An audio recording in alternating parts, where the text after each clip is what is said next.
बिस्मिल्लाहिर्रहमानिर्रहीम। अस्सलामुअलैकुम वीवर्स, आप देख रहे हैं सिरात मुस्तकीम सऊदी न्यूज़ चैनल। आज 26 नवंबर 2025 है और इस्लामी कैलेंडर के लिहाज से 5 जमात-उस-सानी 1447 की तारीख बनती है।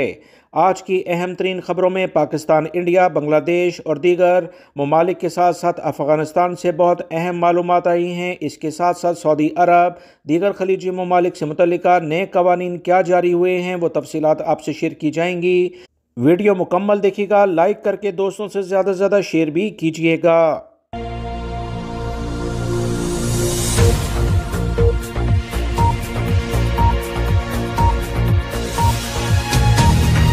पाकिस्तान के मगरबी हमसाया मुल्क की जानिब से एक बार फिर पाकिस्तान पर बड़ा इल्ज़ाम लगाया गया है।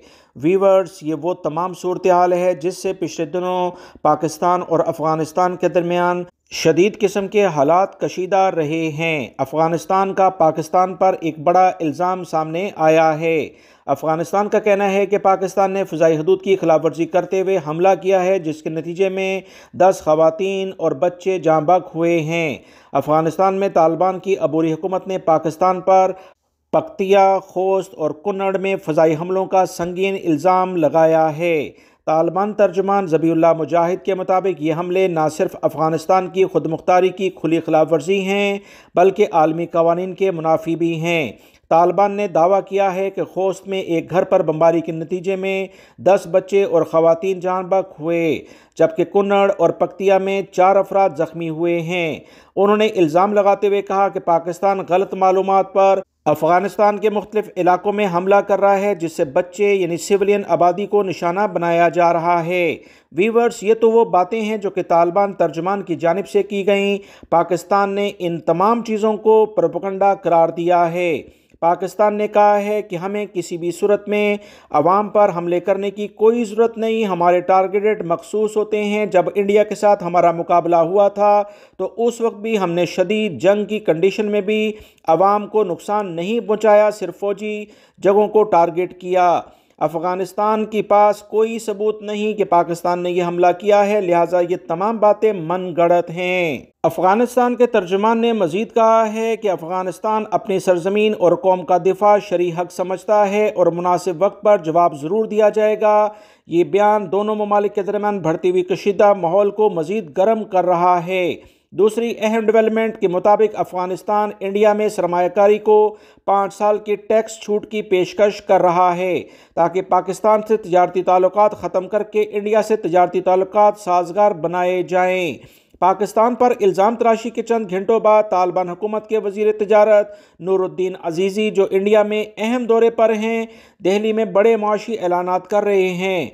उन्होंने भारतीय कंपनियों को पेशकश की कि अगर भारत अफ़गानिस्तान के साथ तिजारत करता है तो ताजरों को 5 साल तक मुकम्मल टैक्स माफ़ कर दिया जाएगा। दूसरी जानिब पाकिस्तान की जानिब से वाज़ेह तौर पर अफ़गानिस्तान को ये पैगाम दे दिया गया है कि तजारत और दहशतगर्दी साथ नहीं चल सकती। अफ़गानिस्तान को हर सूरत में उन तमाम दहशतगर्द ग्रुपों को कंट्रोल करना होगा जो पाकिस्तान पर हमला करते हैं, मासूम शहरियों को नुकसान पहुँचाते हैं।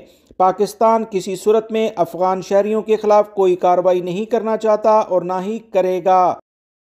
सऊदी अरब के अहम तरीन महकमे पासपोर्ट, जिसे जवाज़ात भी कहा जाता है, इसने गैर मुल्की सफ़र करने वाले अफराद के लिए 7 अहम नई हदायत जारी की हैं, जिस पर अमल ना करने की सूरत में एयरपोर्ट से वापसी भी हो सकती है। जवाज़ात का कहना है कि पासपोर्ट की मुद्दत लाजमी पूरी होनी चाहिए। अरब ममालिक के सफ़र के लिए पासपोर्ट की कम से कम मुद्दत 3 माह लाजमी बाकी होनी चाहिए। दीगर ममालिक के लिए पासपोर्ट कम से कम 6 माह लाजमी दुरुस्त होना चाहिए। इससे कम होगा तो सऊदी अरब से सफ़र नहीं किया जा सकता। तमाम ज़रूरी ट्रैवल परमिट पहले से हासिल किए जाएँ। जवाज़ात ने वाज़िया किया है कि सफ़र से पहले एग्ज़िट, री एंट्री और फाइनल एग्ज़िट दीगर ममालिक के तकाज़ों के लिहाज से पूरे किए जाएँ। जवाज़ात ने मज़ीद कहा कि मुल्की तकाज़े, बैंक से लेन देन की गई रकम, गाड़ी की इंस्टॉलमेंट, तमाम यूटिलिटी बिल्स, चाहे वो टेलीफोन का हो या बिजली या और कोई भी बिल हो, लाजमी इसके जुर्माने अदा किए जाएँ। ट्रैफिक जुर्माने तो पहले ही लाजमी अदा होंगे, तभी फाइनल एग्ज़िट या एग्ज़िट एंट्री लगता है। तमाम कानूनी डॉक्यूमेंट्स मुकम्मल होने चाहिए। पासपोर्ट या सफरी डॉक्यूमेंट्स किसी सूरत में ख़राब ना हों। पासपोर्ट फटा हुआ ना हो, गीला नहीं होना चाहिए, मशीन रीडेबल लाजमी होना चाहिए और मशीन रीडेबल पासपोर्ट का जोन ख़राब नहीं होना चाहिए। लिहाजा गैर मुल्की भाई अपने पासपोर्ट का खुसूसी तौर पर ख्याल रखें, वरना एयरपोर्ट से सफ़र से आपको रोक दिया जाएगा। जिस मुल्क आप जा रहे हैं इसकी एंट्री रूल्स पहले से चेक कर लें। वीज़ा शराइत, वैक्सीन रूल्स, फ़ीस और दीगर कवानीन पूरे करना लाजमी करार दिया गया है। ना जानने वालों से कोई अज़र कबूल नहीं किया जाएगा। एयरपोर्ट पर जाकर मुतल्लिका अहलकारों से बहस मुबाहिसा करने की कतन ज़रूरत नहीं है। गैर मुल्की अफराद के पास कंप्यूटराइज अकामा ज़रूरी है। अबशर और तवक्कलना के डिजिटल आईडी काम नहीं आएगी। जवाजात ने दो टोक ऐलान कर दिया है कि डिजिटल आईडी से बैरून मुल्क सफ़र मुमकिन नहीं है। असल कार्ड, असल पासपोर्ट लाजमी पास होना चाहिए। लिहाजा तमाम गैर मुल्की भाई जवाजात की जानिब से सख्त वार्निंग को अहमियत देते हुए अपनी तमाम तर जो भी मुश्किलात हैं उसे पहले से हल कर लें, वरना एयरपोर्ट से आपको वापस कर दिया जाएगा, यानी आपके मुल्क में या किसी भी दूसरे मुल्क में सफ़र से रोक दिया जाएगा। दुबई एयर शो के दौरान जो भारतीय फ़ज़ाइया के मुल्की साख्ता जंगी त्यारे को एक हादसा पेश आया था, जिसके नतीजे में विंग कमांडर अपनी जान की बाजी हार गए। इसके वाक़े के बाद इंडिया की फ़ज़ाई साख्त को बड़े मुश्किलात का सामना करना पड़ रहा है। आलमी दफाई माहिरीन इस पर मुकम्मल तौर पर भरोसा करने के लिए तैयार नहीं कि पूरी दुनिया के सामने इंडिया के पायलट की कारकर्दगी और इंडियन प्रोडक्ट को इस लिहाज से जो देखा गया है ये इंतहाई अफसोसनाक है। दुनिया इस बड़े एयर शो को बहुत ज़्यादा अहमियत देती है, जहां नए और जदीद त्यारे नुमाइश के लिए पेश किए जाते हैं और अरबों रुपए की डील होती है। तफसीलात के मुताबिक भारत ने 1985 में यह त्यारा मिग-21 की जगह लाने का मंसूबा बनाया था। इंडिया की हुकूमत की मुकम्मल कोशिश थी कि 850 जहाज़ इस तरह के बनाए जाएं, मगर 40 साल में सिर्फ 40 त्यारे ही फराहम किए गए। 9 साल पहले दिया गया अजाफी ऑर्डर भी ताहाल मुकम्मल नहीं हो सका है। दिफाई माहिरीन का कहना है कि पायलट जहाज़ को ज़मीन के बहुत करीब ले आया था, जो कि एविएशन की ज़ुबान में दुरुस्त नहीं है। त्यारा हादसे की वीडियो देखकर अंदाज़ा हो जाता है कि पायलट के पास रद्द अमल का वक्त ही नहीं बचा। ऐसे एयर शोज़ में गलती की कोई गुंजाइश नहीं होती और दबाव बहुत ज़्यादा होता है। इतने बड़े हादसे के बाद इंटरनेशनल लेवल पर ऑर्डर मिलने के इम्कानात इंडिया को ना होने के बराबर हो चुके हैं। आलमी माहिरीन का कहना है कि 40 साल बाद भी इंडिया ये फैसला नहीं कर सका कि मुल्की साख्ता इस जहाज़ में रूसी इंजन लगाया जाए या अमरीकी इंजन।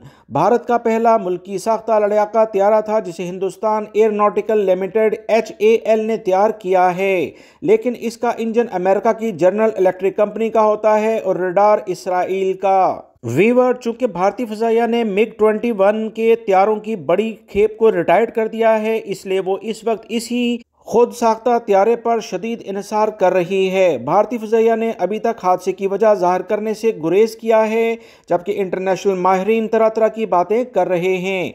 तमाम खुद साख्ता त्यारे जो तेजस हैं, इन्हें फ़्लाइट ऑपरेशन से मुकम्मल तौर पर ग्राउंड कर दिया गया है और तफ्तीश की जा रही है।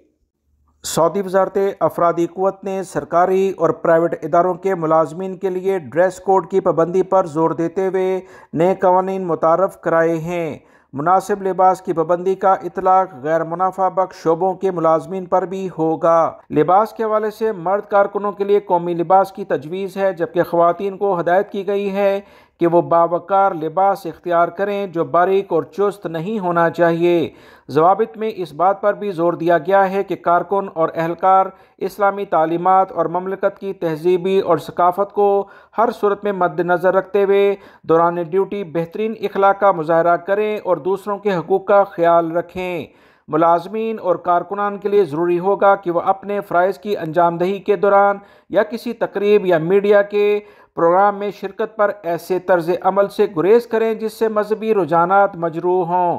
कबायली सोच को फोकियत देना किसी सूरत में कबूल नहीं होगा।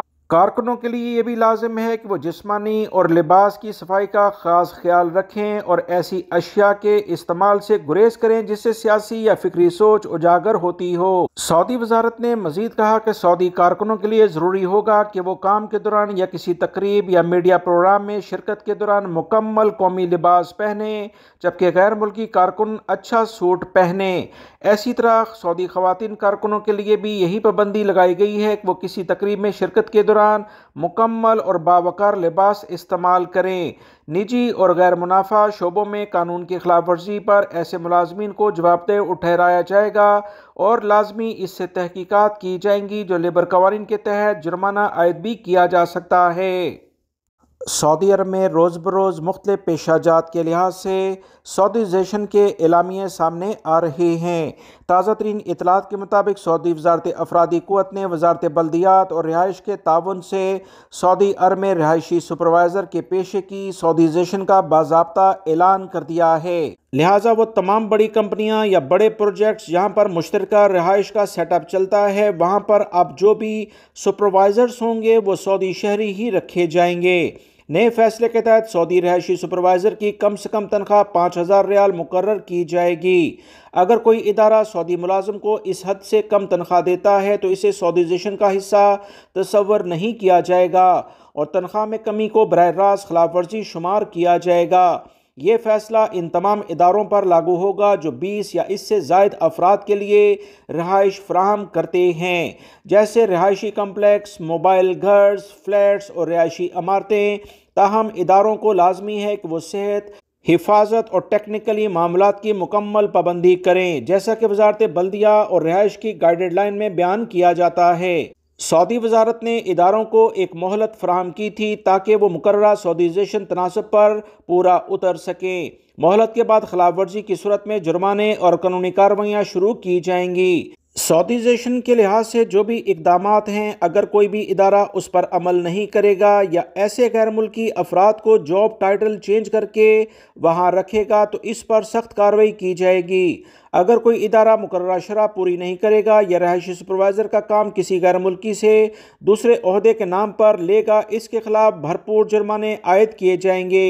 ये फैसला सऊदी अरब में मुकामी अफराद के लिए रोज़गार के मज़ीद मौके पैदा करने की बड़ी पेशरफ के लिहाज से देखा जा रहा है, जबकि प्राइवेट शोबे को भी इस फैसले के वाज़ा गाइडलाइन हुकूमती ताउन से फ्राहम कर दी गई है।